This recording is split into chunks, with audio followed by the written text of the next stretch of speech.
Welcome to the first episode of Getting to Know You. I'm Cameron Edward Benton, and my guest today is Hussein Al-Baiaty. He is a best-selling author of Art of Resilience, the Refugee State of Mind, and he was born in Iraq. Just a few years before the Persian Gulf War, his family then fled to Saudi Arabia and lived in a refugee camp for several years before eventually being flown out to Portland, Oregon, where they made a home for themselves. And today he is a successful entrepreneur and best-selling author and an incredible human being. He was about a freshman in high school when 9/11 happened. And being Iraqi, you can imagine the type of tension and experience that he had that was probably different from 99.9% of the people listening to this podcast. So it is my extreme pleasure to get to introduce you to him, and I hope that you have a chance to listen to his perspective, his thoughts, his life, and I hope that it opens up your mind just a little bit.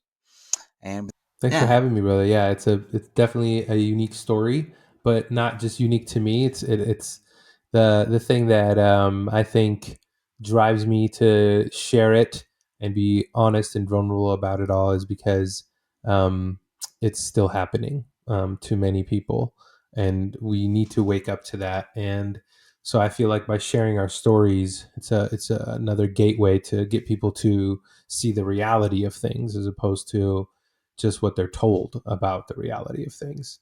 And yeah, it's that urge to want to not only improve myself because I want to take advantage of the opportunities that are granted to me now, but also to use the opportunities to, uh, I guess, put a message in the world that matters, that resonates, that helps other people in some way, shape, or form.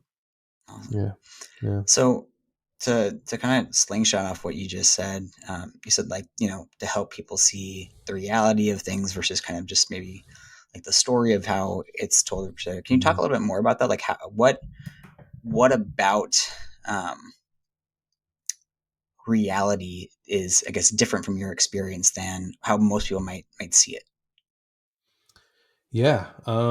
So I guess when you're young and these are things I've been learning in the last, let's say, 5 to 7 years, right? Because of my work, my personal work in therapy, and just trying to understand myself further and all those kinds of things. What I've come to realize is that from the age of like zero being born until about seven or so, that's your most impressionable time, in your mind and how you see the world, your environment. So many things play a role in how you become who you are, right? And and sadly for me, that time, most of that time was spent in a refugee camp. And so, but lucky for me, at the same time, I grew up with an artist, a loving family, really amazing brothers, which I share about in the book, that made that time, I would say, bearable, because I was a kid. I didn't know how to translate the world around me. So I was taught that this is something we're going through right now, but it's not going to be permanent. Um, but yeah, man, I mean, um, as far as like who I think I want to become and where we are, where we were, growing up in Iraq, I don't know what that was like. We ended up in a refugee camp at the age of 5. And so I know what the desert is like barren, cold, and hot desert, right? So when I come here, I see the world differently because, especially when I grew up in the Northwest, so in Portland, where it's like green. It's just lush, because obviously it rains a lot and all that good stuff, of course. But it's just like beautiful. It's the opposite of what I experienced before that. And so, how do people perceive water in a very rich water environment as opposed to people who see it like they got to pull it out of the ground quite literally, and so there's a different appreciation for things that happens when you have a different lens, a different perspective, a different pair of struggle glasses that you look through, because you just you literally you overlap the two worlds, and you're just like, this is where I've been and this is where it's at. Whoa. Like, I won $1 million. That's, it's not that feeling precisely, but it feels like you won something at life, because got taken out of the darkness. So Yeah, yeah. well, it's one of the things that I remember distinctly about your experience, like in the refugee camp, and then I think reflecting on it later on the book as you were, by the beach, was just this your relationship with water, Mm-hmm. and how that changed. I think you used the words like, that water for you is holy. That there's this sort of like, experience. I think I forget if it's you and your brothers or if it was just your brothers, but like, Mm-hmm. literally having to kind of haul this water back to your home, be able to Mm-hmm. boil it, and just kind of like anticipating and just waiting for something that is so fundamental to life. Mm-hmm. Um, yeah, Yeah, man. So yeah, that lends itself to uh, having a perspective, and um, honoring and appreciating things, and gratitude, and all those things start to play a role, right? In how you see what's in front yeah, of you. Yeah. yeah. So, for those of us like who don't know, who've never been to a refugee camp before, and have no idea what that is like, can you kind of give us like a little bit of your experience of what it's like to be in a refugee camp? Like, what is a refugee camp? How does it work? Hmm. Is there politics, economics? Like, how does Hmm. that whole kind of establishment work? Yeah.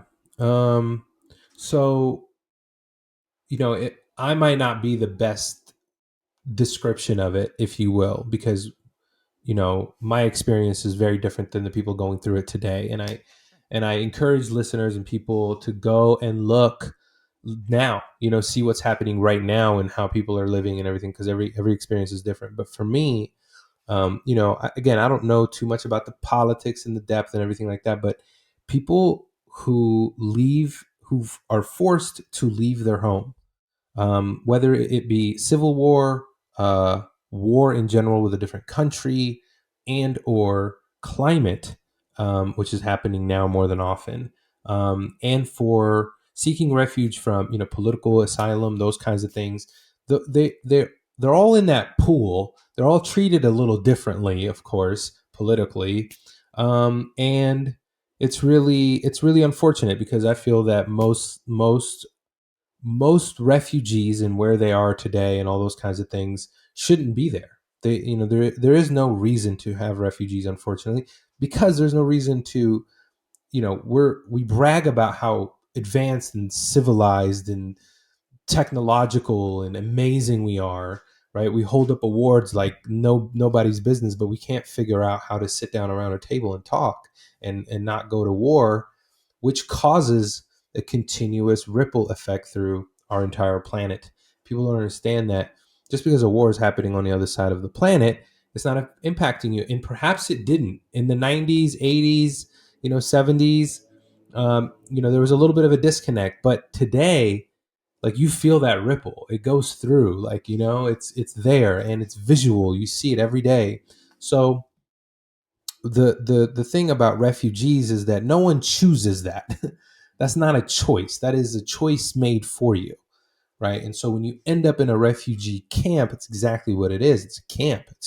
It's a concentration camp. It's where you are monitored 24/7, so that you don't infringe on someone's border or someone's city or someone's, whatever, go outside of these parameters. It's a jail.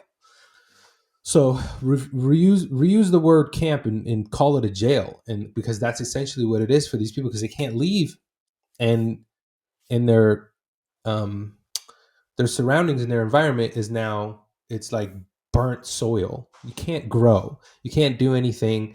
It's hard to connect with people. You are emotionally and physically drained to absolute bottom. Um, and so all you cling on is hope, and that's the thing that carries people through, I think, and of course resilience, and the will to fight and continue to live and make something of oneself, despite having being a doctor, despite having been a lawyer, despite having being a father, a mother, a caring son, a student, whatever it is. These people are not just animals, you know what I'm saying? And even if they were, we should treat them good, because it's the essence of intelligence, is to use it through compassion. And I don't see that, and I haven't seen that. You know, people try, people do well, things move forward. I get that, but refugee camps are prisons for people that are displaced by things that are beyond their control. And for us to dictate who goes where and where they can't be and all of these things, when we have plenty of land around this entire planet to construct and do whatever we want to help people, we choose not to. It's a choice. And unfortunately, it's one that we will continue having to pay for, in the detriment of people's mental health. Mental health alone from refugee camps is going to skyrocket in the next 5, 10, 15 years, because it's just horrendous. So What? that's how I feel. I mean, so Yeah. at the refugee camp in of itself, everything is scarce. So you're constantly in survival mode. You can't. Everything is scarce: food, water, energy, electricity, whatever. If something is provided, it's limited. If it is a gift, what's behind it? The trustworthiness of people goes off. Like, there's so many, and then a unique thing also happens: community bonds, like connections, really deep connections, friendships, right? Marriages, love happens in these things, like, right? It's a micro community. So of course those natural human things are going to happen. Birth, women being pregnant, like, these are things that you have to also deal with in a refugee camp. However, there's also a tremendous amount of remarkable people who go unsung every day, that work day to day on the ground with these amazing people, in refugee camps all over the world. And for me, that's what helped us come out of there. My father's art, all these things that played a role in me specifically. But yeah, it's a place that, when I talk about it, I want people to understand how the severity of it first, but then realize that it is human, and that it is our responsibility with capabilities to do something. Yeah. Yeah. Well said. And I guess for the audience listening, because I've read the book and I know your father's story with using his art to essentially kind of create a path for you guys to get outside of the refugee camp. Do you mind just sharing that story about your Mhm. dad? Yeah, I mean, he was an extremely talented, remarkable man. I was very fortunate to have had a father figure like that. I'm very fortunate. I'm very aware of that, because it's not an everyday thing, and I'm very privileged to have had that. But yeah, man, he, not only did he try to teach me, like, the morals and the ethics, and the way, I guess, of being as righteous as you can be as a human being, and be a good person.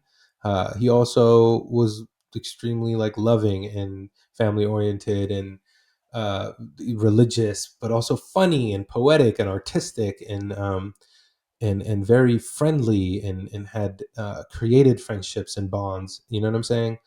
Um, so he put a lot of energy into just who he was, and I love that about him. And he painted his way basically out of that refugee camp, including, alongside our family, because he convinced these soldiers, that would be outside of the fence, to bring him art supplies, and that he would paint their horses, or whatever, their moms, or whatever it was, that, just to, one, paint, because it's what he loved to do, right?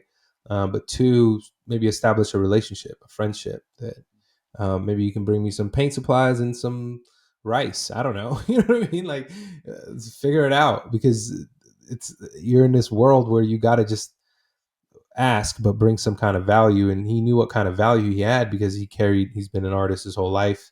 He knows how to talk to people. He knows how to share stories, to engage, and yeah. So he started doing that, and one soldier sort of meeting the other, bringing him back to our tent and meeting him, and he just kind of started painting, and, day and night, and until he met the guy that, like, ran the refugee camp. And yeah, about 6 months later, we end up like what seems like a spaceship to come to America. That's how I describe it, I think. But yeah, man, it was very powerful, what he did for us, and what he did for himself. I can't imagine what that was like. Honestly, every day I think about like what I don't even know what I would do. You know what I mean? If I had 7 kids in a tent and my wife, and the only thing, yeah, like it's really hard even to having experienced it. Just looking back, I'm like, how the fuck did that even happen? How are we still alive? So yeah, man, it's a weird thing to think about Yeah. for sure. Yeah. Um, you just mentioned this, but this idea of like, right, being able to still be alive, that it can sometimes be like unfathomable. Have you dealt with any sort of like survivor's guilt or anything of that from leaving the refugee camp? Yeah, man, I deal with that every day. I deal with it every day. I feel very fortunate, lucky, but also upset, and like I can't do anything, and then I overwork and I overdo, right? Like to compensate, and it's just guilt and shame and all that stuff. Now I know, because of a lot of therapy and a lot of work, is that's just that's a natural reaction to the fears that come with survival, and I survived, and that's beautiful, but not because I just did something I believe greater than me wanted me to survive. For maybe the reason is still unfolding. I don't know.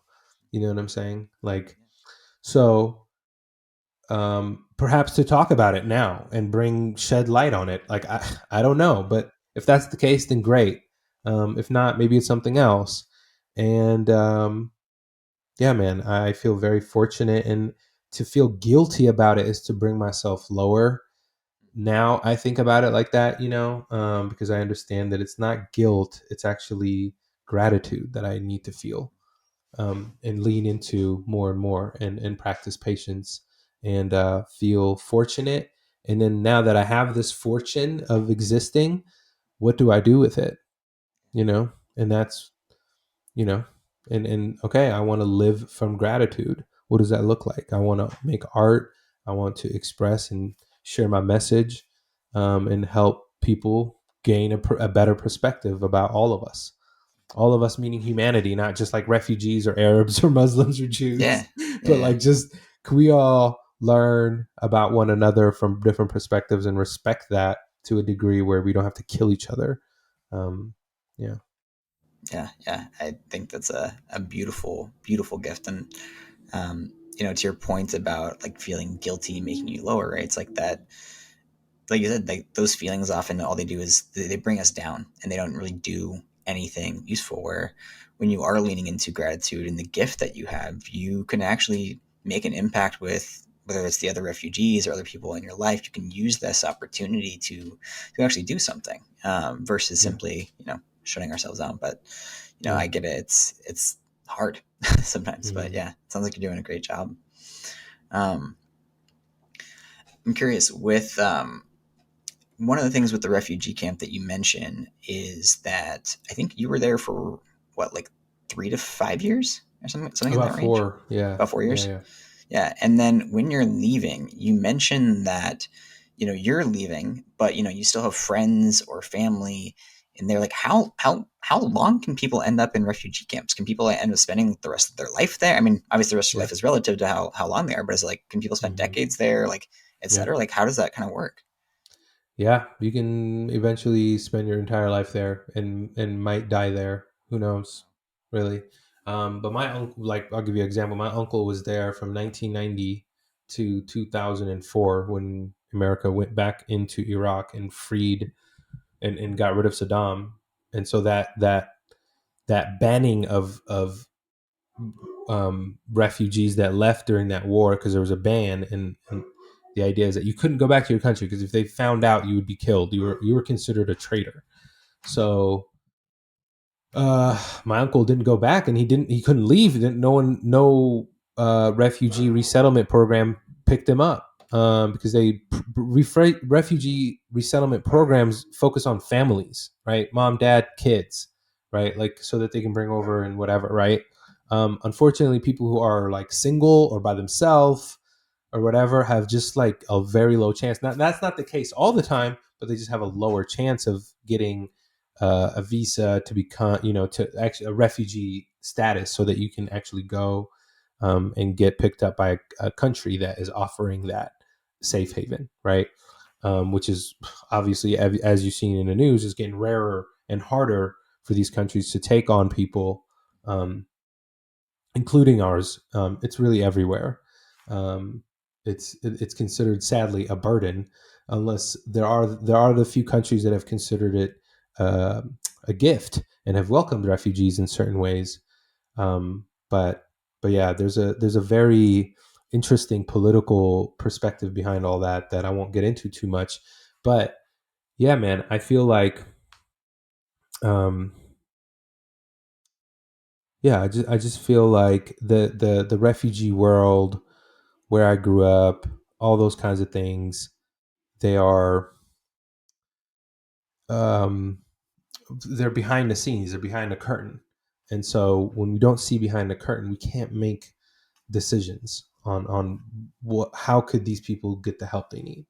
You know, I don't know if that answers your question. No, yeah, yeah, no, it does. Yeah, I was, just fascinated because, I think even though I'm sure it's just a very small perspective of the whole entire world of refugee camps and refugees, like I I had no idea, what this kind of world was like, or that type of world existed. Like, when I think of the word refugee, I think of somebody who, yes, is fleeing a country, but it's like, okay, they're in a holdover spot for 3 to 6 months, and then they're, off to wherever.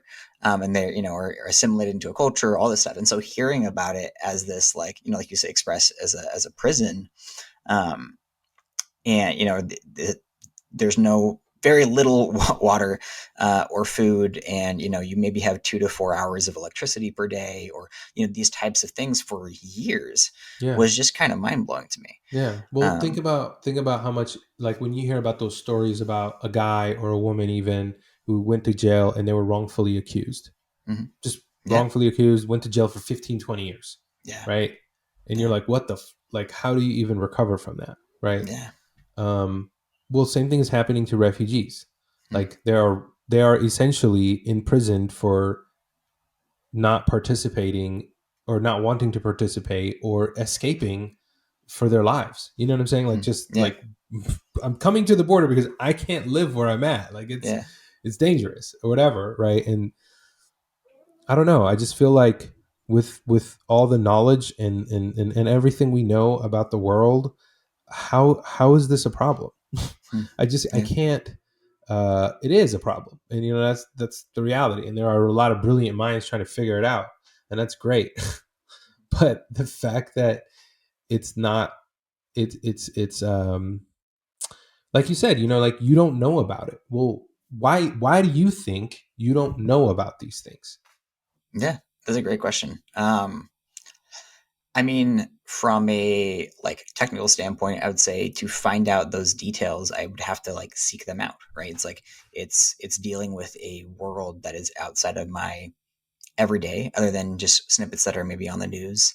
Um, and we're bombarded with, I don't know, so many other different hot topics, or this thing or that thing, right? And there's a lot less emphasis on, it's like, international challenges at a micro level, if you will. And I would say, like, not Hmm. that refugees aren't a macro challenge, but you're talking really more about the individuals, right? We're talking about international politics. We're talking about the U.S. Hmm. versus China, or Russia versus Ukraine. We're talking about these like large scale things, because there's only so much, I don't know, stories and bandwidth and things that we can do, unless we're seeking it out, or unless we're finding out a perspective like yours, right? Which is why I think it's so valuable, because I don't have these things. I don't have these experiences. I don't have this knowledge and awareness Yeah. outside of it. Yeah, unless I go sort of seeking for it, and then if there's not a natural impetus for me to seek it out, then Exactly. it's just not going to be there. Yeah. Exactly. And for us to have that urge to want to seek it out, we have to be provoked in some sort of way, or thoughtfully provoked, or someone shared a story or something, right? But we will carry on with our own perspective without even analyzing it or even knowing that we have a certain perspective until we are met with a challenge or opposing sort of thought or a way of thinking or a solution or whatever it is, right? And so that's where the rubber meets the tire, is that in order for us to really seek change, um, we one have to be the change we are seeking in the world. That's the most important, right? So um, helping ourselves get higher on the plane so that we can work from a higher place. um, and then two, uh, you know just dive deep into the purpose and really uncover more of yourself in order to serve. And so I think for me, using those gifts that I've been granted um, in that way is, I feel like it's the most rewarding, most fulfilling um, stuff that I've ever been able to be a part of. So, Yeah. yeah, man. Yeah. Awesome. Yeah. And then kind of like really nicely segues honestly into a part that I really wanted to ask you about, which is Mrs. Trudell, who was this teacher who you're in I believe like a writing class, and you're Yeah, writing your own story in yeah, an essay, and it's right after 9/11 happens, or right yeah, after that time, yeah, and you're going through a lot of racism, being picked on, bullied, dealing with all of those different feelings come up, and you're able to just really express yourself. It sounds like for the very first time, and yeah.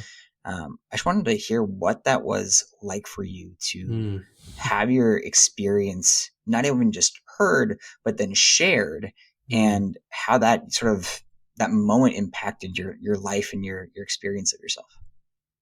Wow, that's a great question, man. Shout out to Miss Trudell. um, Man, so yeah, like in that moment, you know, she kind of gave me the opportunity to read my paper, and I just kind of wanted to get the assignment done. You know what I Yeah. mean? And what's one thing I know how to talk about? Like I'm very, I didn't know at the time that that was a vulnerable thing to do, to be honest. I didn't know that I Yeah. was like revealing something. I thought most people kind of knew I was a foreigner kid, but like I spoke English really well by the time I was in high school. So it's like Right. I could have been born here, but I don't. I stood out a little bit just because most of my peers were white, or there's a few Latinos and the blacks, right? Like that's just how it goes. But I blended between all of them because really there wasn't like a clique of Middle Eastern kids, at least at the Right. time, right? Like Yeah. I was the Yeah. only one, and so or maybe one of two, Yeah. which was kind of crazy to think about because now there's plenty, which is great. Um, However, uh, so my identity was already blended, but I think in that moment in time when she asked me to just read it out loud, it just kind of felt like a relief, a sense of release to express myself because it was just like you're so misunderstood. Not only misunderstood in this time frame because of after 9/11, I've been misunderstood my whole life. Misunderstood by Saudis in a refugee camp, misunderstood by, early years of third grade, fourth grade, fifth grade growing up in America. Just I'm just a misunderstood person and then now you're adding a personification, like you're characterizing me, you're putting me in a box, you're identifying horrific things with my name, my culture, my identity, my religion, and things that I genuinely believe in, that I believe that they are peaceful and quite the opposite actually.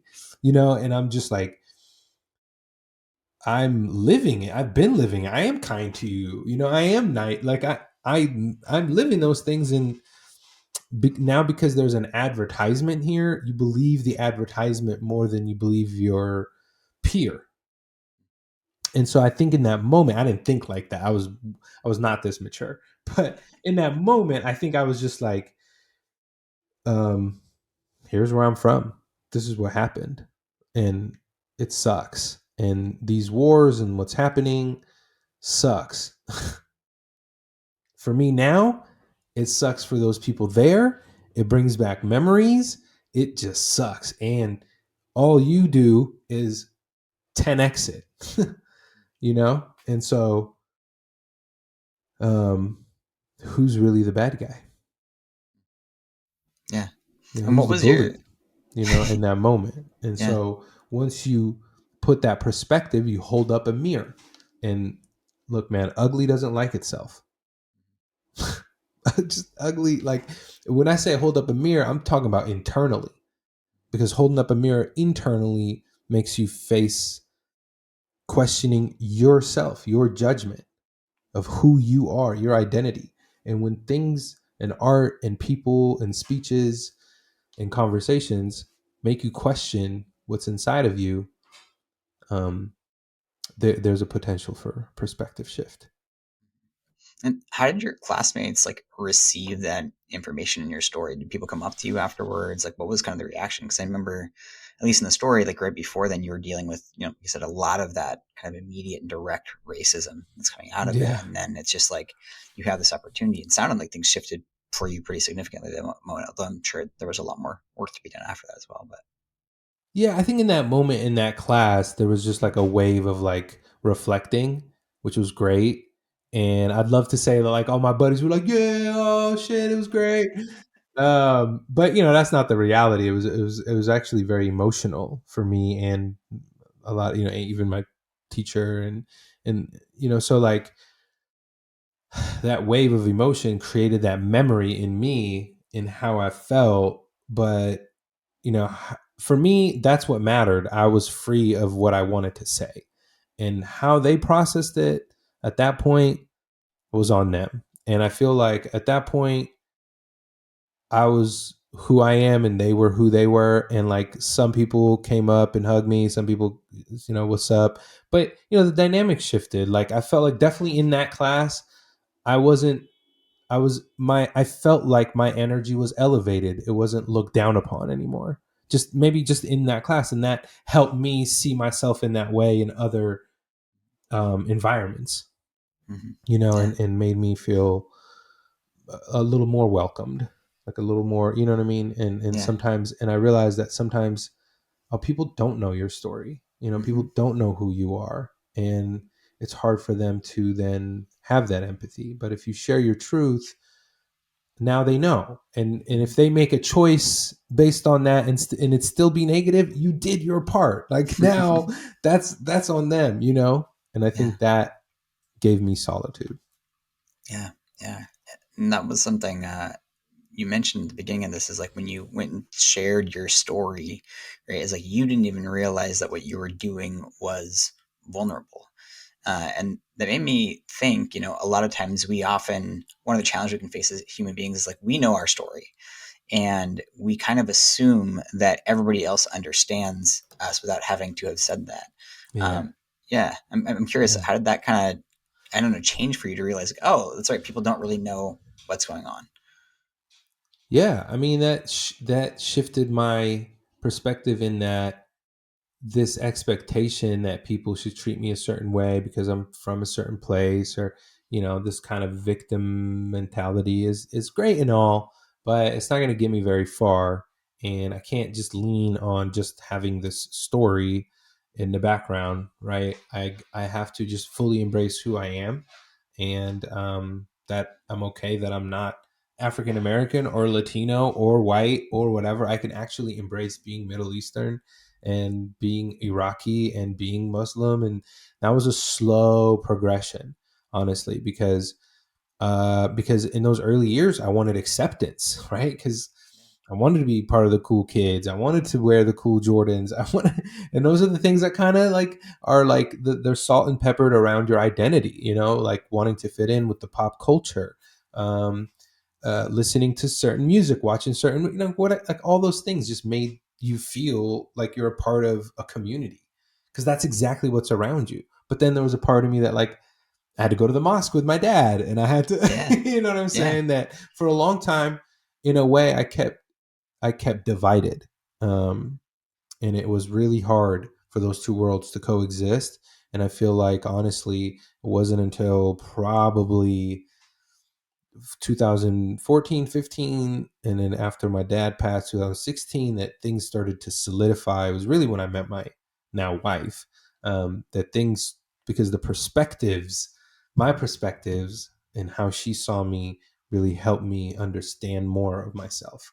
And holding up that mirror, around my jealousy, my anger, my things, when I was projecting them, she did such a good job of, and not only her, but there was many people, I just wasn't aware of it, right? That were holding up the mirror to help me identify that in myself, right? And so it's like, where is this anger actually coming from? What am I actually being angry about? And it just went deeper and deeper and deeper, and I found root causes here and there, and those are the things that now I know to work through. But if I didn't know that, it would just be surface level and I couldn't get past it. And so I think when my father passed, it really solidified that it's just do your best, man, because this is it. Like, it's just you're going to end up here, and here is non-existence in this reality. So what do we need to do? Yeah.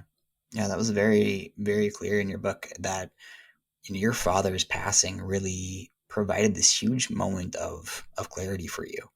Around, you talk about like no longer people pleasing, no longer trying to do things that just there to impress other people or that kind of thing, and you just got really, really clear on your life and what's important to you. Like, Yeah.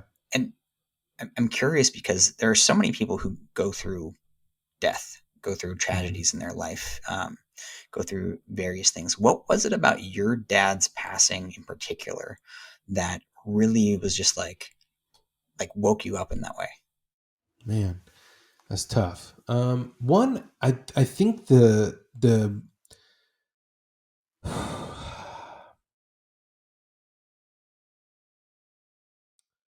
I think it was because it was sort of,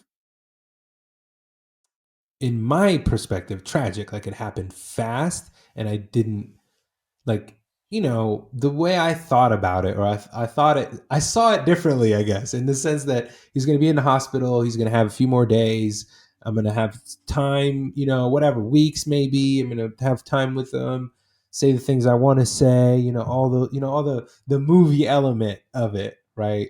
um which is what we all hope for.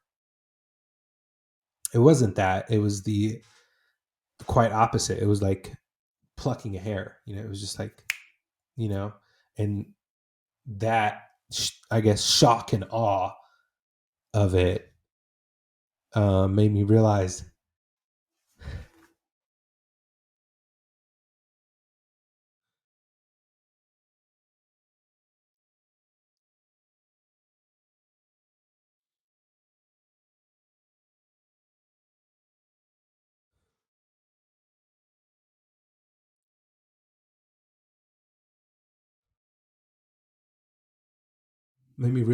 like everything he had been trying to teach me.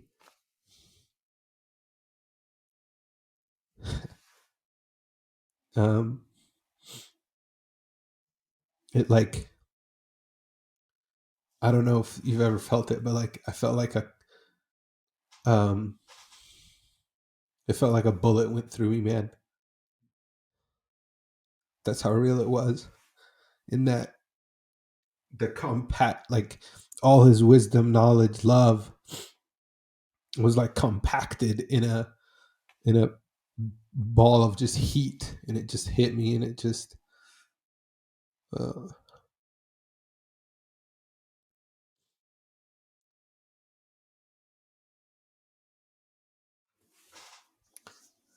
I guess in a lot of ways I see how he was able to go through that refugee camp,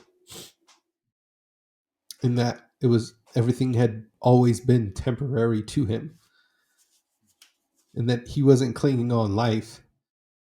That's why it was able, that's like why he was, we say, like, when you go that fast, right? Like, when you just get plucked, basically, it it's actually a reward. You're not suffering. You're not, you're kind of already surrendered to the process of the transition, going this life to the afterlife. And I feel like that's the most beautiful gift he could have earned from this life, which is what he was always wanting. And I think, for me, that was the most beautiful realization, was that now I know that. Hmm. I know that this is so temporary. Everything is like I am genuinely in control of how I can sense and feel and deploy and employ my emotions, my reactions, and knowing that now I have to learn to master it. And that's the work is mastering myself. And I realized that through mastering myself, that's how I'll be able to see him again. You know what I mean? Yeah. And so that wake up call, just clarity that nothing is worth chasing because Hmm. it doesn't matter. Hmm. You know what I mean? Yeah. And so people experience exactly what I felt in hundreds, if not thousands, of different ways. Right. Personally, for me, it was with my dad. Yeah, Yeah. Yeah. Well, thank you for sharing, and that yeah, was yeah, appreciate that. Um, I think that the thing that comes up for me now is a word you mentioned several times in your book. I believe it's pronounced insala. Um, what does that word mean, and why is that word so important to you? yeah. It's inshallah, and it's an Arabic word that's used in so many different ways. Um, so many different ways. It's so powerful, and it's just to remind you that it's God's will, right? That what you are thinking about, what you want to do, your worries, your stress, um, if you just if you could just surrender that even for a moment, it's healthy, right? Like scientifically, if you were just to surrender your stress, whatever it is, right? Which is why people like escape to, of course, different types of drugs, alcoholism, different kinds of addictions, is to seek that level of just numbness, right? To let go, even to surrender it for a moment. But inshallah has that in a way similar effect in that you are taking what you are struggling with and kind of trusting it in something of like a higher uh, a better planner, if you will, a better strategist, a better mentor, right? Like a better knower of what is destined. You know what I'm saying? And it's a very cultural thing to say inshallah, but it's also a religious thing to say because a religious in the sense that you are admitting that you believe something is higher than you, and by doing so, you are then trusting that how you feel can change for the better, and this is the being that can help you go through that, right? And it's just entrusting that what is going to happen, putting your hope and your trust and your love into something more positive. And so inshallah also has a very positive connotation and optimistic perspective in that um, you may think you know, but what you don't know is actually way more powerful, right? And so giving yourself permission to trust that unknown and be optimistic about it actually scientifically gives you room to create it, gives you room to respond to it beautifully as opposed to react to a fearful thing that then changes the optimistic view to a negative view, which puts you in a loop, right? So by saying inshallah, we are actually inviting um, the Most High's blessings, if you will, um, inviting the Most High to create a positive path, a way forward, and promise us a destination out of this in a beautiful way. And so it has, again, it's very jam packed, but it's Right. very simple. It's Yeah. just say, inshallah, because at the end of the day, we don't know what's to come. Mhm. I don't know tomorrow. I don't know the next 10 minutes. I don't know. So you just got to put that into something else other than you thinking about it, because that's what causes anxiety, which is overthinking, which is, fears, which is everything I felt as an artist and still continue to feel and work through, right? These are not Yeah. things I'm immune to by any means, Mhm. but these are helpful tools that I feel like he was so great at teaching me. These are Yeah. helpful tools to use and deploy when you feel a certain way. And so, Awesome. yeah. Yeah. Well, thank you. Thank you. I I love that. And as you reflect on it, like that idea of sort of, I'm going to paraphrase, but essentially like divine surrender. Mm-hmm. There is, I think it's something that was very apparent in your own. Well, my cat is You wanting my want us to say attention. hello? You're gonna have to be patient for a bit, baby. Um, that in your book, it was really, really clear that you have this amazing capacity to jump into that, divine unknown, and create from this place and reinvent yourself in so many different ways. I mean, you obviously you go from the refugee camp, going through school in there, you move to America, you kind of figure that out. You write a children's book when you don't realize it's sort of what you're doing on the sort of like large national level, and then you start getting into the writing and speaking, and then you start your screen printing process, and then you go into architecture, and then you go back into the screen printing process, and then you've created refugees, and you're constantly this this amazing gift to be able to reinvent yourself and develop and go from artistic and entrepreneurial endeavor to a different one. Mm-hmm. How did you develop that gift and ability, or is it something that you just kind of intrinsic? Is it something you developed from your parents? Like where did you get that? That's a really good question, man. First of all, thank you for reading the book. Of course. Second of all, I think there's two parts to this. Okay, so for me, one part is so my second book, which I'm working on right now, is really talking about this very thing in depth.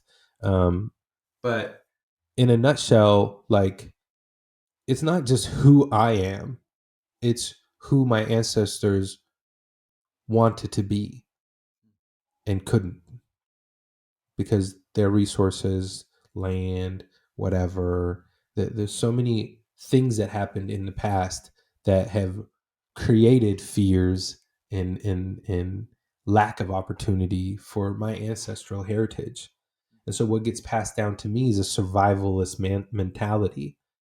However, I am gifted at different things because that's in my bloodline, as it is in yours, right? Our human bloodline is amazing in that we actually know very well how to survive. We know how to, you know what I'm saying? Like if rubber meets the road, man, we will survive. We will figure out a way, right? And that's what's beautiful about human ingenuity. But I also feel like a ton of my grandparents and grandmothers were artists. A ton of them probably made rugs. A ton of them were poets. A ton of them were artists in all kinds of ways, right? They all served their communities. Some of them may have been bread makers. Some of them have just been calligraphists. I mean, those are beautiful things that for a long time the Middle East led the world in, right? And so when I do these things, when I'm shape shifting, if you will, or growing right into who I want to be, um, people look at that as change. I see it as evolution. I'm evolving as an artist, and I think as a human being, well, most importantly, right? Because if you think about it, so many people get burned out because they're doing the same thing for 15 years straight, right? Of course you're going to get burned out. And I've been burned out too. I owned a print shop for 15 years. Like I did the same thing to myself, even in the creative field, right? You get burned out. It doesn't matter. It's just if you do the same thing over and over. But at the same time, parallel to it, I'm interested. I'm interested in my abilities to speak. I'm interested in my ability to write. I'm interested just in my human nature. I'm interested in my spirit. I'm interested in why I exist. I'm interested in God. I'm interested in the idea of non-God. I'm interested, like, okay, these are interesting ideas. Okay, let's talk about that. What makes sense to me? How does that make sense? And all these beautiful things. I'm interested in other people, which is why I do the podcast with Scribe, or do my own thing. Like I'm just interested, man. I think this world is beautiful and has so much to offer, and I have so much fucking opportunity. I feel like I have more opportunity in my lifespan than probably all of my grandparents combined. Like, you know what I'm saying?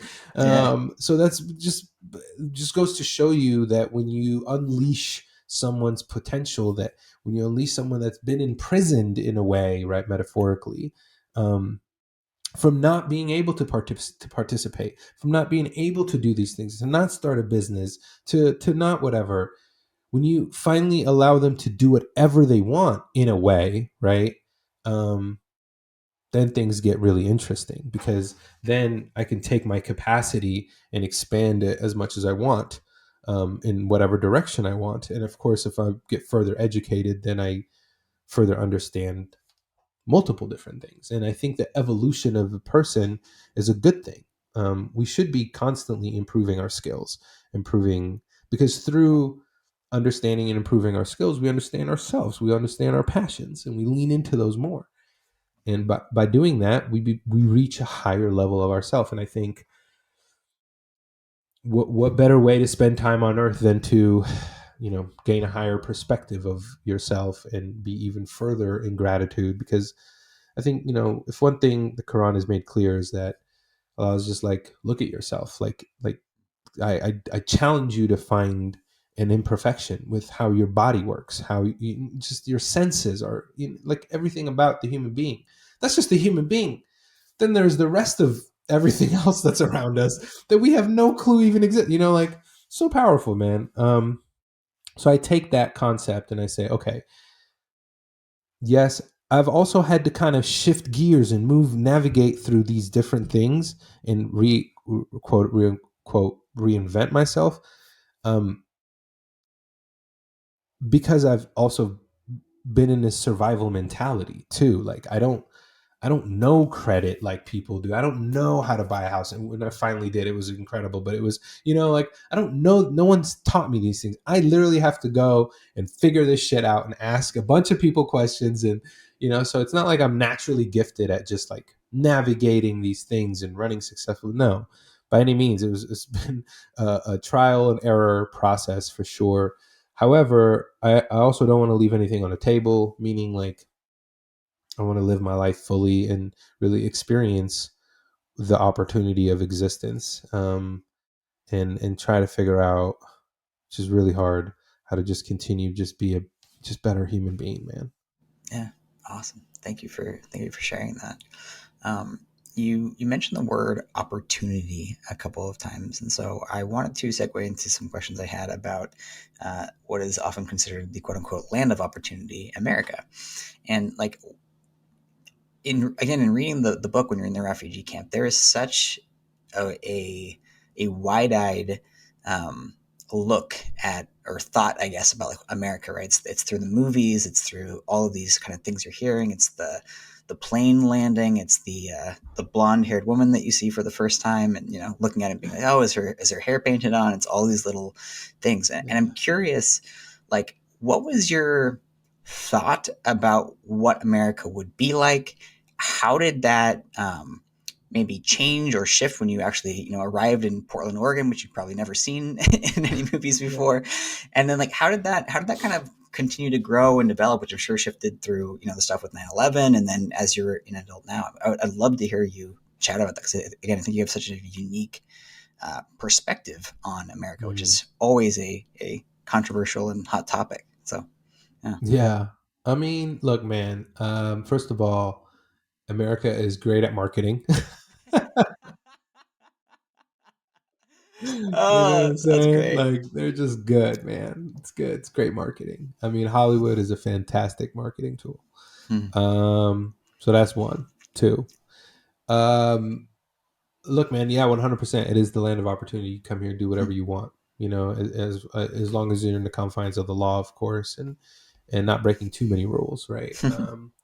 You could do amazing things. You can become who you want. You can go into whatever field world to help your family. But it also has the flip side, which is the dangers of it. Which is like losing yourself in that kind of, because it's so free. Um, it's like it's hard for people that came from, like my parents. I mean, Islam is conservative, man. I mean, let's just be real, right? It's a conservative way of thinking about the world, from a very, I think, loving place. It's not, conservative just because, oh, this is how we do shit. Like, no, it's from a very loving place. However, it's completely misunderstood and misinterpreted. Mm. But the thing is like when you bring that into this environment, in this world, it does grow and flourish. However, um, but by you maintaining some sort of boundary, by you Mm. maintaining some sort of discipline that connects you to your culture and your heritage, because why else would you come here other than to practice your culture and your faith freely, Mm. right? Like, and potentially get a job too, where you can serve and help your family, especially when your home has been destroyed by the same country that now you live in, right? Like, Mhm. it's just Yeah. a fucking oxymoron. You know what I mean? You're just like, Yeah. I have to be kind to all these people who voted for specific things to happen, which led to certain things, which led to other things, and now I'm here. Hmm. What the fuck? You know what I'm saying? And it's Yeah. like it's a weird thing, man. And they're mad at me for whatever reason, which is fucking hilarious. But Yeah. anyways, and it's because of lack of knowing, lack of knowledge, lack of actually connecting with people and understanding these things. Not saying that most people are like that, not by a long shot. Most people are actually phenomenal. They're beautiful human beings who care, or else our world wouldn't be where it is. So, I guess back to your question, in that, you know, how, I think for me, it's just simple, man. It's just like I just want to be able to, in a way, just like not just express myself, but understand the reasoning behind all of these things behind the curtain, and come to terms with, just come to terms with being able to have opportunity is like, it's really hard to describe to people who are immersed in it and don't understand. Like, it's like, it's, you have running water all the time, like forever is what it feels like. You've always had it and you're always going to have it. It feels like infinite. And But hot running hot water. water, right? Like clean and all this Yeah. stuff, right? So, to if you were to just take a pause from that for a week, just water, like, um, or that you have an opportunity, that you have a ton of water and your neighbors don't. You can charge for it. You can give it away for free. You can whatever. You have now an opportunity to do something with it.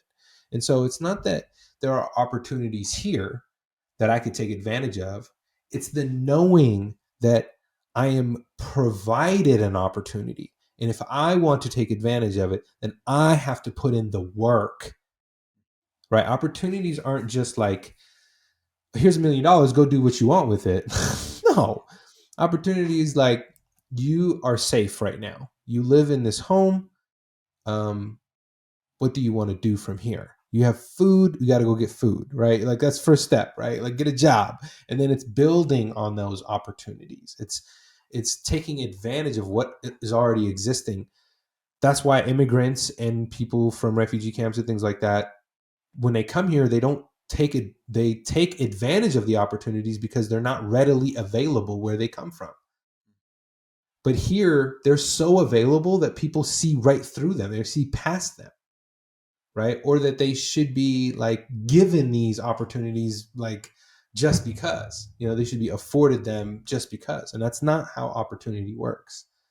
Opportunity is actually, it only comes to those who genuinely, I feel like, legit opportunities to make a good life for yourself come to those who are seeking it out. Like you said earlier, you got to seek those things out. And just because it's available, it also doesn't mean it's easy. And so I think for me, taking advantage of opportunities is, it just as much as is saying yes, it's also saying no to things. So, Hmm. Yeah. yeah, Yeah. Thank you. these are great questions, man. I'm glad you're Thanks, man. enjoying this. I'm enjoying it too. I hope I'm not being too long winded. We interrupt this podcast for a quick request. One, if you're enjoying this podcast, please click the subscribe button below. It would mean the absolute world for me. And if you like these kinds of guests, these types of conversations, it makes it easier for you to continue to get these types of videos. Really, really helps the channel out, and I appreciate it a ton. Two, if you really, really like the podcast, please share this with somebody. Whatever method works for you. You can find this on Apple, Spotify, YouTube, or anywhere else you can get a podcast. And 3, if you have any questions, feedback, comments, ideas, etc., please hit me up on either Instagram or drop some comments in the comment box below. It really helps me out, really helps out the podcast and everything else that I'm doing. And without further ado, we are back to the podcast.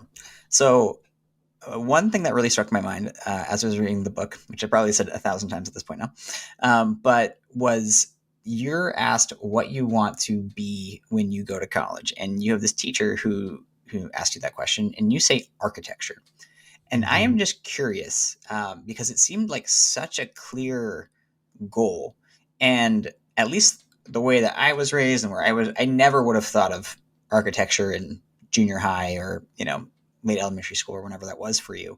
Like, why architecture? Why were you drawn to that at such a young age? Because, man, I mean, our Arab world, we see greatness. See, this is what people don't understand. Like the Middle Eastern culture like I feel that the Islamic identity that runs in my blood personally is challenging me constantly, because in the Hmm. Quran Allah challenges the human being. Says, I challenge you, like to use your senses to uh, your senses, basically that's where science comes from, is our senses, our ability to hold and touch and smell, and right, and like that's what activates our intelligence. And I think for me personally, it's in my blood, it is Hmm. in my heritage, it is in yours as well, because most human beings come from what we now believe is Africa, which obviously moved into the Middle Yeah. East, where civilization kind of spawned. And whether we believe in that idea or story or not, that's not the point. The point is, um, our ancestral heritage is very, very deeply rooted in the region, right? And respectfully, I come from that region, and so do you. But I think for me, because I've recently come here to where perhaps your ancestors came here a lot further back, and you know what I'm saying, like Hmm. as far as how we moved on this earth, I think for me, architecture is it's in my blood. It's like art in of itself, like calligraphy, like creating the dome, like creating the arch, like Hmm. creating the science of it, the mathematics, the algebra, the chemistry, all these remarkable things were happening. That's still who I am. You know what I'm saying? I'm connected to that. Hmm. But how do I access it? And I think that belief from my parents that I could do something like that, right, is huge in the immigrant and refugee world, right? Um, they all want you to be great, man. They always want to see you do better than them. Like my dad didn't get to go to college. He never even finished high school. But so for him to see me go to college was like, he went to college too. It's like, if you make it, I make it. You know what I Yeah. mean? Yeah. And you're holding their heads up high. And it's because college wasn't afforded to them. They didn't have the opportunity, but I do. So taking advantage is taking action, right? That's what it is. And you are commended for taking action, because everybody's afforded the opportunity here. What action are you taking? It doesn't have to be college. It could be starting a business, whatever it is. So, or doing really well at your work. I mean, just showing up to work in a beautiful way that's optimistic.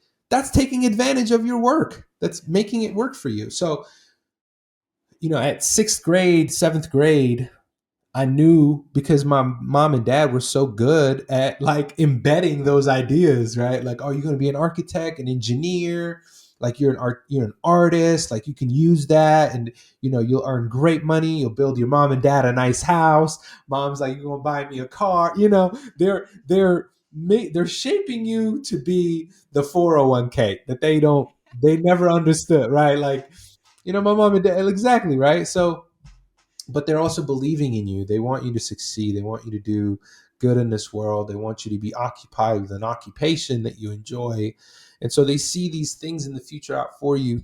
Now, some say that's great, some say that's bad. I think it's a mixture of both. You know what I'm saying? Like for me, it was hard at times, but I'm grateful that it happened, because it pushed me, right? It challenged me. It put me in places where I got uncomfortable, which brought more of myself. So genuinely, they saw my potential long before I did, which usually happens when you're dealing with mentors and parents and people who are further in life, experience more in life, and they know what they they were capable of. However, they probably missed out on it, so they don't want you to miss out on it, and they channel that energy on you. And again, it could be too much at times, which we see happen, and sometimes it's not enough, right? Where they're so like, do whatever the fuck you want, and that turns into, a very not great experience, right? So, there's a dial and where it is in that thing. So for me as a young person, I had a really clear idea, and it seemed like it was clear, but that was only because the structures around me, man, the people around me who believed that I could do cool things like that, right? So when I said architecture in that moment, and not a whole lot of people say things like architecture or like higher education, um, it's hard for people to believe that in you. But my parents did. You know what I'm saying? My brothers believe I could do it. I don't really care that you don't, because I value their opinion more, right? And yeah, yeah. Not every teacher had the most positive influence, but some of them try, and some of them do a really good job. And so, like everything else, it's a spectrum. Yeah. Cool. Cool. And so with Yeah. you mentioned that a few times, this really strong connection to your past and your lineage. And I'll give a little bit of context here, because I know that you mentioned also, your dad, that was one of his sort of fears, right? Was this kind of a fear that as you kind of assimilated into American culture, that you might just kind of get separated from that lineage, or forget about your past and your culture and your history. And it's such an interesting perspective for me, because I grew up, again, white, suburban. I grew up in a non-denominational Christian church, where the main idea, or what was sort of special about us, if you will, was that sort of we didn't come from a tradition, right? So we were sort of, Mm. um, proclaiming, right? It was like, it wasn't about the history or the heritage, or we didn't have a Mhm. Catholicism where you could trace our back. It was like we were just about the Bible, and you could, believe, and you would have those things. And so there was almost this pride growing up in not having a past, if you will, Mhm. not having Mhm. a lineage. Mhm. And it's interesting, because I also look, and like, I don't have a strong connection to my people, if you will. Like, I know Sure. that my grandpa's dad was an orphan, right? So there's only, potentially, I guess I could look, but there's, only so many generations I can look back there. And there's some other things, like I Mhm. know my, great great great great great uncle was Brian Boru of the either the Scots or the Irish, and he, like, there's Mm. a, he was supposedly the last king to kind of unite that area. Oh Uh, man, we got to go yeah, get you your kingdom, bro. What are we doing? yeah. Well, and so the cool story with him actually is that the myth, at least, is that um, the Vikings sent a bunch of assassins to kill him in his sleep, and so they all stabbed him, and then he woke up Oh, and killed them all before he died. So that was sort of like the savage. the legend, at least. Yeah, go out like a Prob- savage. I love it. yeah, probably a little bit of artistic leeway there, but still a cool story.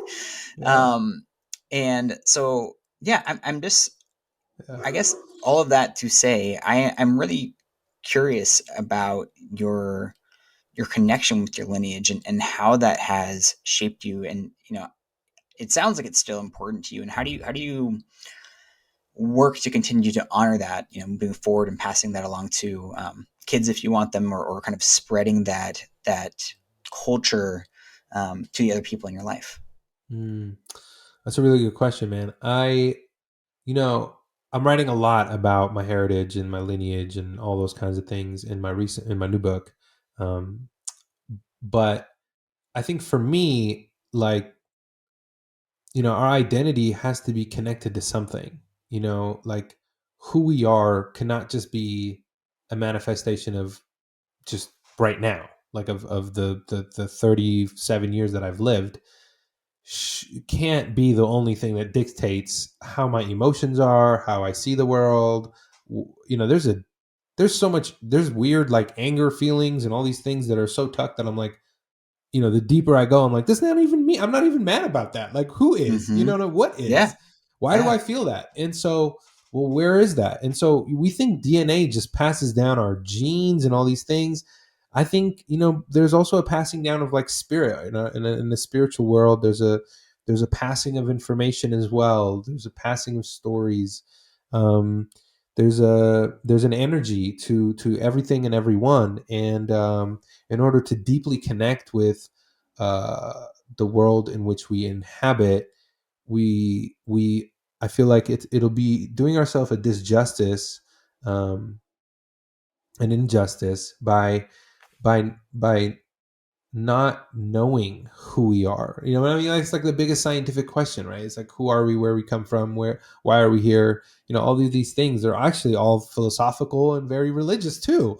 Like, you know what I'm saying? It doesn't mean just because the Quran is very clear about everything, it doesn't mean that I've gotten to a certain point of understanding. You know what I'm saying? It's just like, yes, there is an explanation here, but I need to figure it out for myself, right? It's like the math equation that changes for every single person, because you have to do the work in order to understand the manifestation of the words, right? Whether it doesn't matter, Judaism, Christianity, whatever, you got to go do the work, man, before you talk about being a Christian or being a Muslim or being a whatever, right? Just reading the Quran ain't gonna get you there. Like, you have to experience life as such, and from that you start to coordinate and align things how you see fit. You know what I'm saying?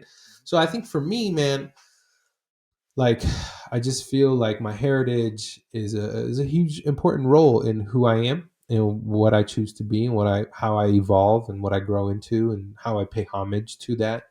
I feel like um, it is a beautiful underrepresented area of the world that has unfortunately been completely misinterpreted and misunderstood by the rest of the world for a very long time now, and it's frustrating considering that the algorithms that these very computers run on, this idea of algorithm was invented in Iraq. You know what I'm saying? By Al Khwarizmi, a remarkable scholar. There are tools that we still use for eye surgery that were invented in Spain by Islamic scholars. There are, you know, chemistry. The idea of soap and quarantine was invented by Islamic scholars. Like, we put forth so many beautiful things and exported so many beautiful things from our heritage to the rest of the world. Not to say that there at any point it wasn't violent. Not to say that you know what I'm saying. But at the end of the day, none of that is recognized. And but when we fail to recognize our past and who we are, where we come from, or just human history in general, we fail to recognize ourselves today and how we connect to people. Because when I share all these things and when I say, bro, you're like my brother, because we go back to the same region, if you go back far enough, that it makes the animosity, the fear between us, the things kind of blur and go away so that we can actually see each other for who we are today and recognize that our past has been filled with trauma and killings and this and the good and the bad and the ugly, and that it's our responsibility to heal and move through that. But if we're not going to have a conversation, if we're not going to talk about it, whatever, then it's going to be harder to move through that. You know what I mean? And recognize it. And so I think by connecting my heritage and believing in it and knowing it and studying it and understanding it, I know now then when that is at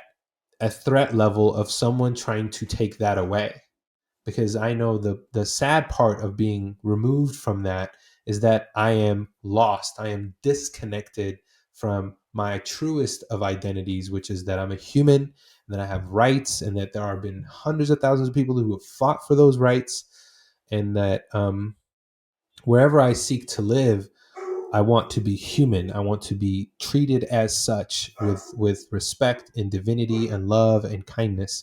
And I want to be a part of creating that type of world.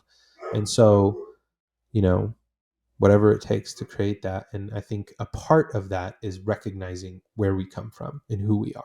Yeah. And I love that.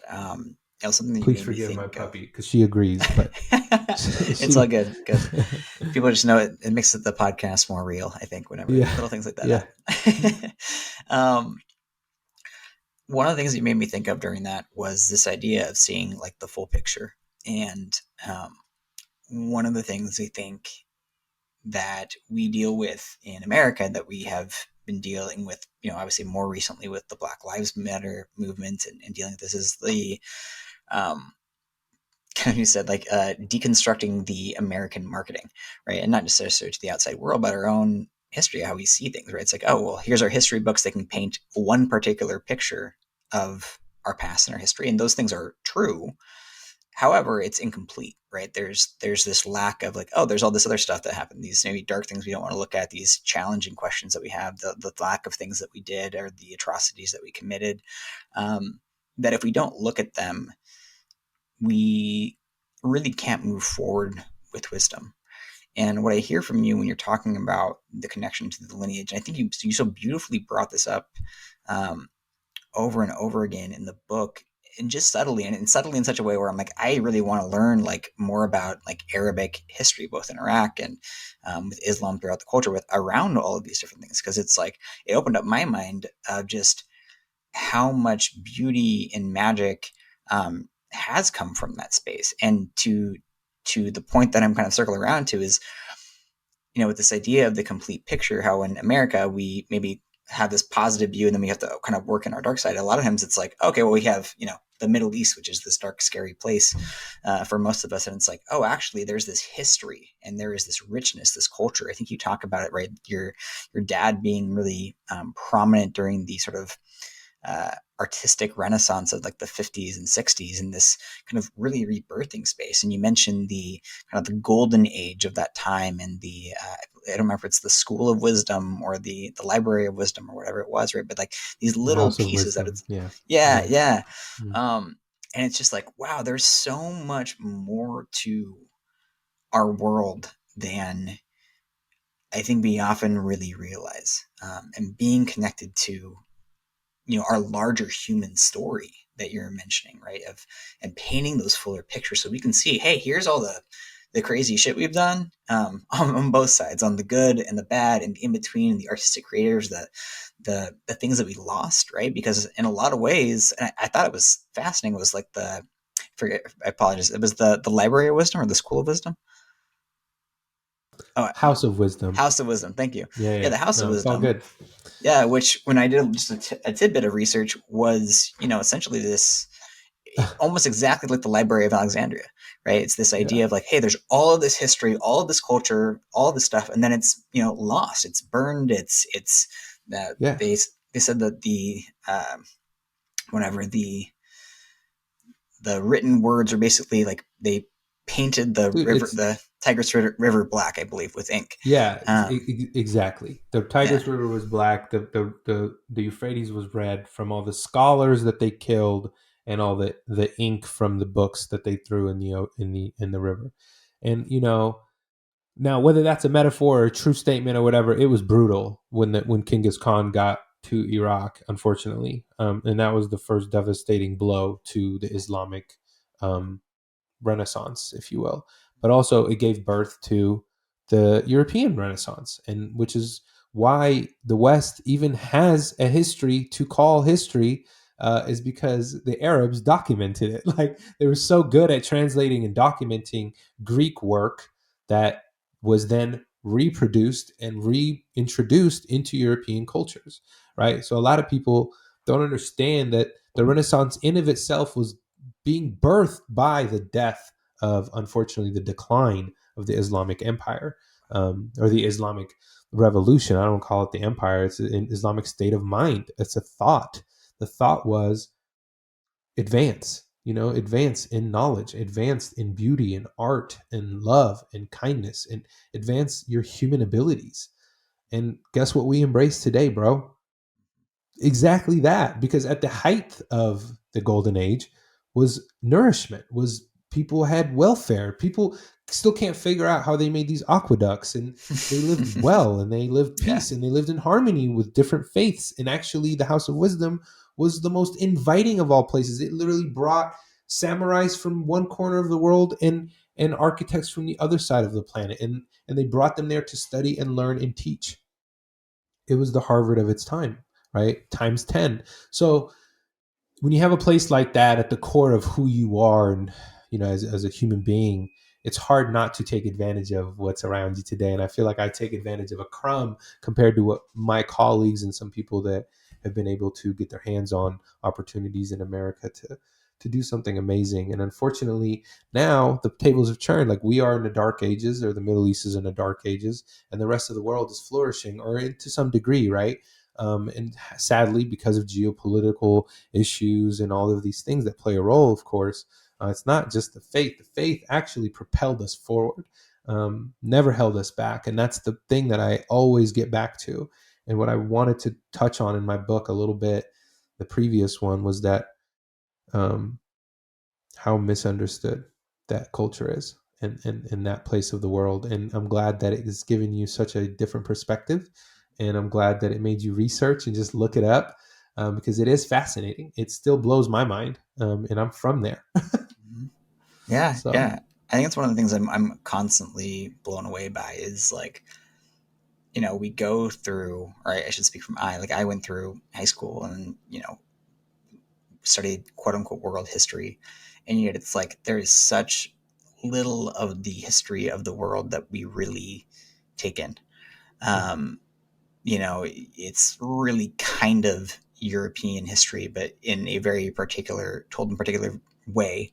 Um, and it misses so much of this wider picture. And then it's like we go through high school and we go through college and then we just stop, right? And unless we go yeah, into history yeah. and realize what else is out there. I mean, I don't know if you've ever read or listened to any of Dan Carlin's Hardcore History. It's an No, incredible podcast. If you want to go into like the Mongols and Genghis Khan and yeah, that whole yeah. world, I mean, that is, um, Intense. I Yeah, mean, yeah, it's wild. I mean, like basically European civilization was like, an inch away from uh, being obliterated, except that like I believe it was Genghis basically gets sick, and so the armies before they're about to start entering into that space all pull yeah. back, and it's like they were just destroying Everything. everyone. I mean, I think it's like 1/5 of I don't remember if it's people in Asia or people in China are supposedly descendants of Genghis Khan, Yeah, which is just insane. Um, and to your yeah. point there, right, there's even the all of us coming back from that same heritage to a degree. I mean, I was just listening to a podcast and the guy was saying how, our mitochondria, which is the power plant of our cells, all stems from, it's always passed down from the woman, our mom, Mm, right? mm-hmm, And mm, based on that, we can theorize that that mitochondria functionally comes from one woman to basically every human being on the planet. And that is just like a really, really profound thing to think about of like how connected we really are, right?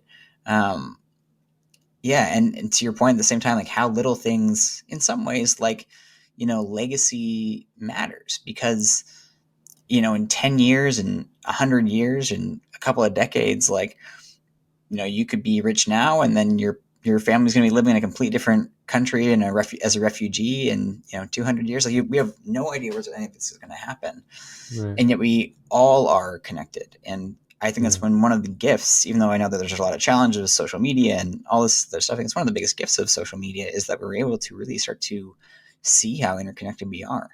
It Mm, forces us to really be like, oh, like we're starting a war with that person that I just like exchanged photos with who lives across the country. Like, why? They don't want war. We don't want war. We're seeing the yeah. people, right? We're getting out of just the talking heads who have power, and we're able to actually talk human to human, being like, yeah, well, the people don't want this, so can Yeah. we figure out another way? Yeah. Yeah. And I think all change always rises from the bottom up. Hmm. I think a lot of people try to just leave change to happen from the top down.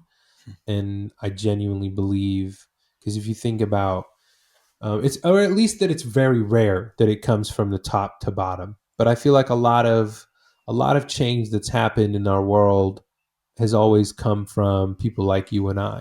Just what we deem is just kind of average people who wanted to see some change and did it in a way that's really profound. I mean, take Malcolm, take Martin, take and I mean they said some shit that was not uh good for the time, right? They were Hmm. literally putting their lives on the line, and they Yeah. did, right? Yeah. I mean, so a lot. I feel like sometimes we look for prophets, we look for a Jesus-like figure, and all of these things. One, to save our world, but you got to look for yourself save yourself. That's number one priority.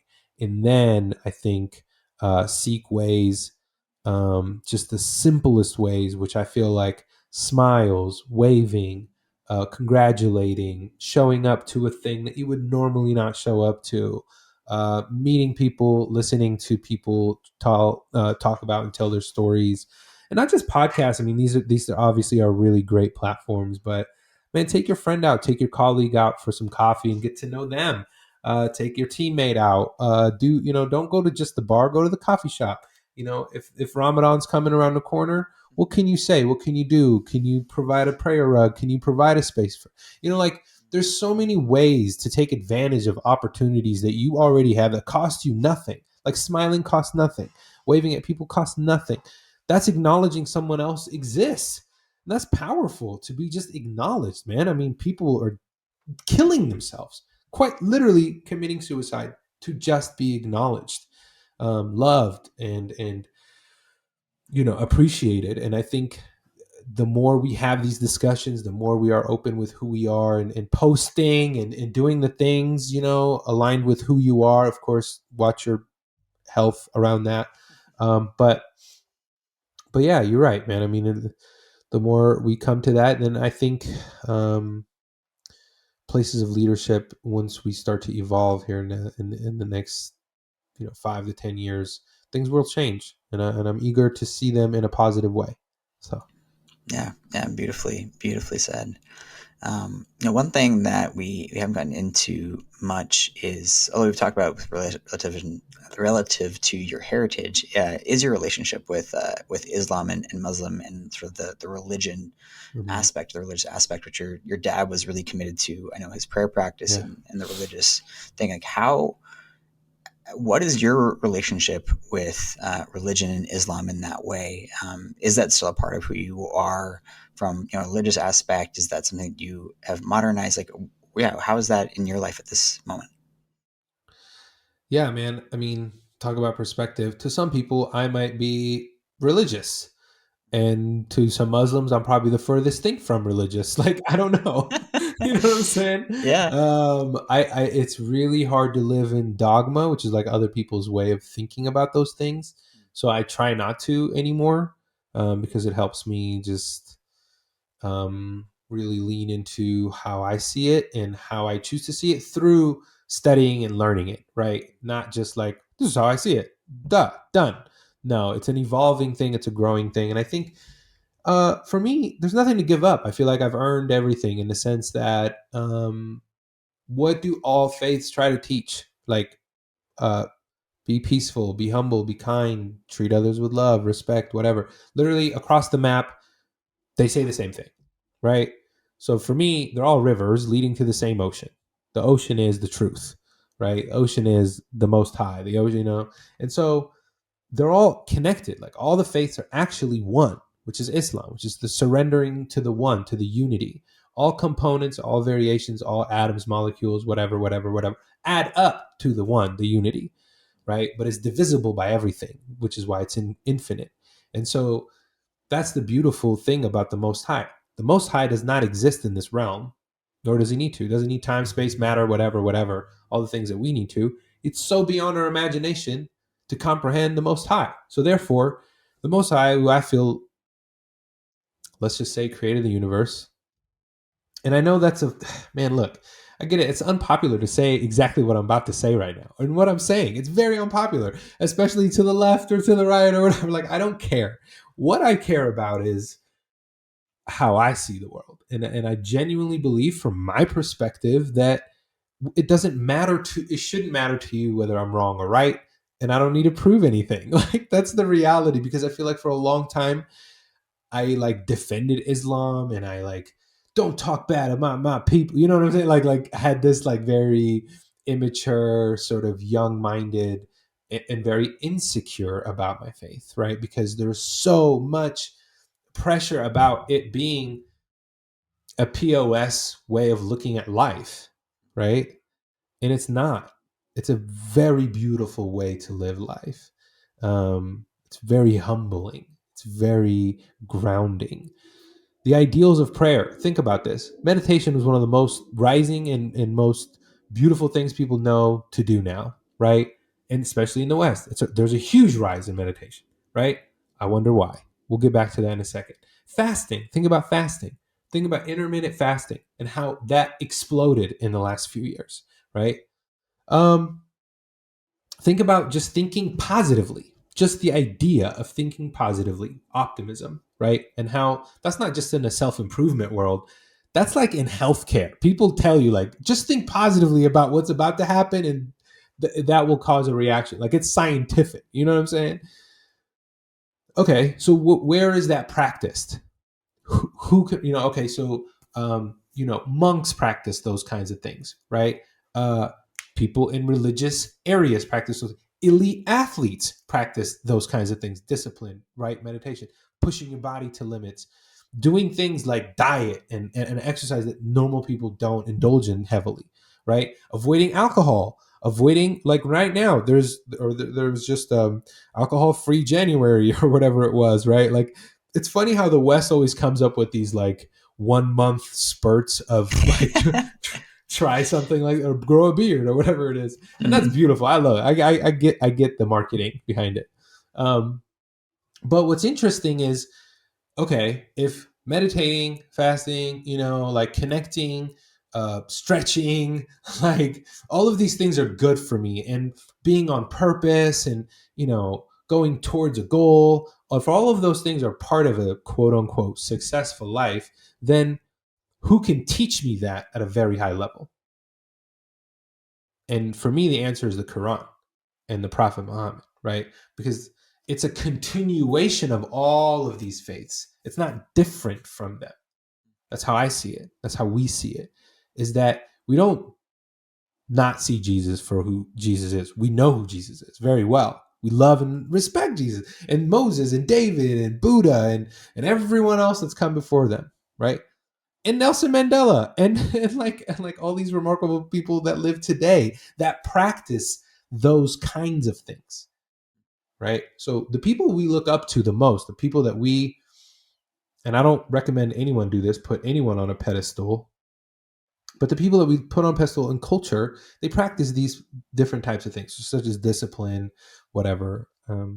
So what I'm trying to say is the prayer is our meditation. It's continuous, it's obligatory, like we have to do it. Now, have I done it all my life? No. Have I started and stopped before? Absolutely. Am I a perfect Muslim? No. Like, have I fasted and broken my fast? Yes. Like, have I drank alcohol? 100%. Have I smoked some weed? Of course. I'm, again, like I'm a human being, man, and I'm practicing how I deal with my emotions, my numbness, the shit that I've been through, the trauma, the bullshit. Is there an excuse for it? Whatever. I'm growing, I'm learning. I'm just learning. And I'm not failing, I'm learning. And I think that's the most beautiful thing about Islam as well, is that it's extremely forgiving. It's why a lot of people in prison turn to it. It's because it's extremely forgiving, and you don't need a test. You just, all you have to do is just become a better person. That's like, right. And through the connection to a higher being, that trust, that giving yourself permission and all those kinds of things, is how you gain a higher sense of yourself and trustworthiness of something much higher trying to elevate you. Because you can be demonic, you can be angelic, you can also be your human self, and that's totally fine. However, that's where I find myself. I find myself, honestly, in the last few years, I've leaned more into my prayer. I've leaned into back into fasting. There was quite some time where I didn't do either of them, and so that happens. And every Muslim has their own way of going about doing it. I'm sure there's a lot of people that would argue with me or debate me heavily, and I don't care to do any of that because I'm not here to be right or wrong. I'm here to just merely like, this is how I practice it, and I'm going to continue to learn how to practice it better. That's all. Awesome. Yeah. Thank you Yeah, for I don't know if that sharing that. answers your question.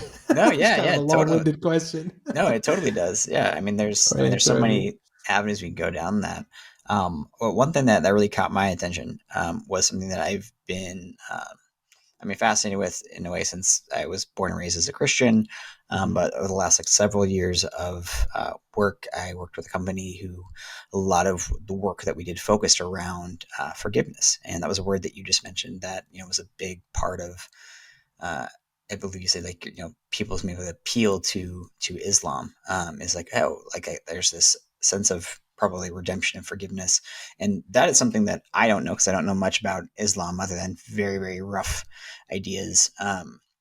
So, how does forgiveness work within the Muslim religion? Yeah, I mean, I think the Most High created us in knowing that through mistakes we will learn lessons and develop and grow. But because we have choice, right, to like angels and things like that, they don't have a choice. They know the most existence. They know the Most High. They know the existence for like it's there, right? Like there's no question. For us, we get to choose. We have a choice. And whether we relinquish and surrender sort of our ego, you know what I'm saying? It's not that we don't have them, they'll still be a part of us, but the more discipline we have over them, the more they are able to control us and make us do demonic things, right? Not make us do, but lead us astray, if you will, right? And when those senses are dumbed down, then we are manipulated. And when we are manipulated, we don't make a choice for ourselves. And when we don't make our choice for ourselves, someone else is doing it for us. And that's what we try to in a way prevent in Islam, which is why knowledge is the epicenter of Islam.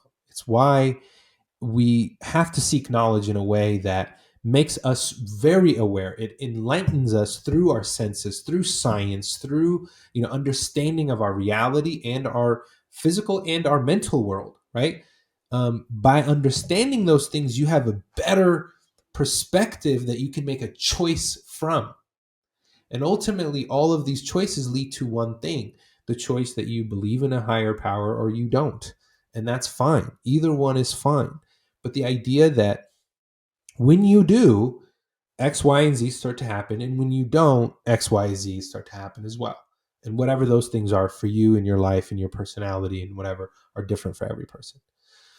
So for me, I don't need to push my faith on anyone. If anything, I need to practice it better. Like that's how I think about it, right? And with the idea of yeah, I mean that's just how I perceive my identity. It's the intertwining of um yeah, my faith, just getting better at it, man. Yeah, you know? yeah, cool. So just I guess to go, I guess specifically to the idea of forgiveness, and I don't know, and I guess the reason that Yeah. I'm asking this Yeah, yeah. question is Yeah. like the Yeah. way, yeah, Let me take you back. I'm sorry, I didn't sure, no, fully you're all good. answer that. And so, forgiveness in the faith of Islam, I mean, it's right there in the name, surrender, right? Like surrender, and I'll essentially you're forgiven if you surrender, or when you surrender, or when you're ready to surrender, you'll be forgiven. And the idea that Allah says, Bismillah ar-Rahman ar-Rahim, in the name of Allah, the most beneficial, the most merciful. Period. Allah says, I am. There's nothing more beneficial, more merciful than I am. Right? I am that I am. So let's start with that. And then you read the ayah or whatever it is. And it's teaching you something or telling you a story or whatever it is in the Quran. Allah's constantly reiterating that not only do I forgive you, but you got to forgive yourself and move on. Right? Like it's a hard thing to do. Also, taking these ideas of forgiveness, Allah's like, you've been forgiven. You're a human being. You've been forgiven. There's only one thing you have to do is forgive yourself. Move in the direction. And when you forgive yourself, you start to become better. That's the point of all of this. Is actually the whole thing is an exercise for you to be better. And there's going to be things that challenge you along the way. There has to be. You can't get muscles without lifting weights, man. Like we just know that, right? So like there has to be challenges, there has to be things in your way that you have to learn to overcome, realizations, perspectives that need to be made, right? And they're going to happen to you. Life is going to do that to you, but it's not life's fault. Life is doing what it's programmed to do, which is challenge you. Like, it just is. But it's how you navigate those challenges, how you improve them for yourself and others, how you open a door, how you respond, react, smile, all of those things play a role in who you're becoming. And that's the essence. So, forgiveness from that perspective is that it's work. I'll forgive you, but you're going to have to continue working at being a better person. It's not like I'll forgive you and all your sins are, done and welcome to my heaven. Heaven is the hardest thing to earn, period. It has to be. It's the ultimate goal of every individual on earth. It has to be the hardest thing, right? But also, it's the easiest thing. We make it complicated. Think about how many difficult things that we simply just overcomplicate, but they don't have to be, right? So it's not overthinking, it's also emotionally thinking about all of this. There's a lot of people who fear God, and there's people who like love God, and there's, like it's this constant battle. And I think the more we come into terms with just who we are and understand that we are humans and that we are learning through life, and that you're compassionate, man, generosity, compassionate, kindness, all of those things that are really hard to practice on a day-to-day basis, I feel like are what add up to the forgiveness, right? Like, think about it, when I do something stupid and I say something back to my wife or whatever it is, like it takes a few days to get back into the forgiveness, right? Like, just saying I'm sorry doesn't cut it. And we know that. It's not authentic. But then your actions have to show that revelation of forgiveness. And I think that's where the Most High wants us to work at. Got it.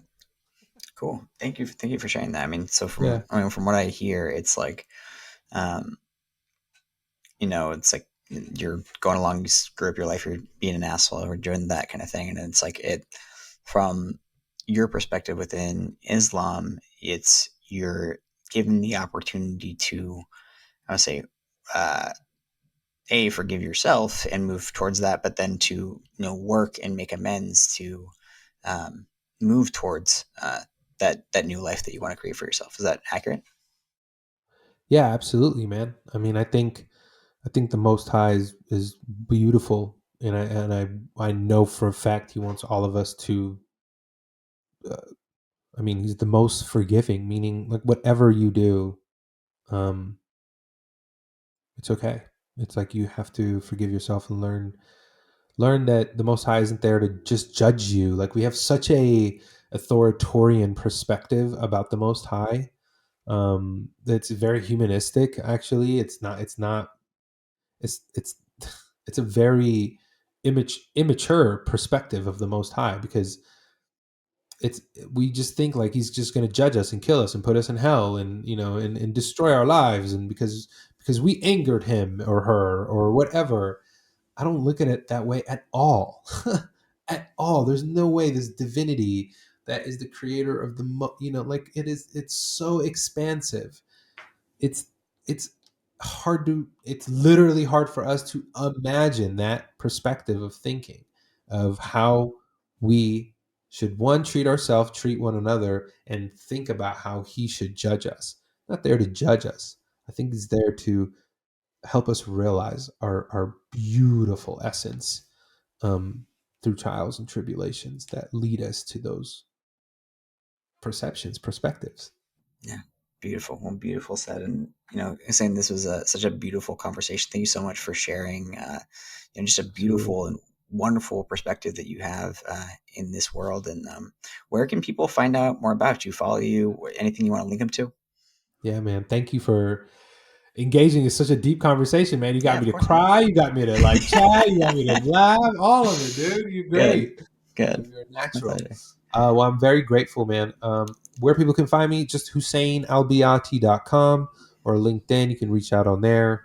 I'm on socials, but I'm not really on them. They're off my phone and stuff, for many distraction reasons. Hmm. But yeah, LinkedIn. You can reach me on there, or you can go to my website. You can see all the stuff, books, speaking, whatever it is. Yeah, Awesome. Well, Hussein, thank you again so much. It was a pleasure speaking with you, and I'll talk with you again soon.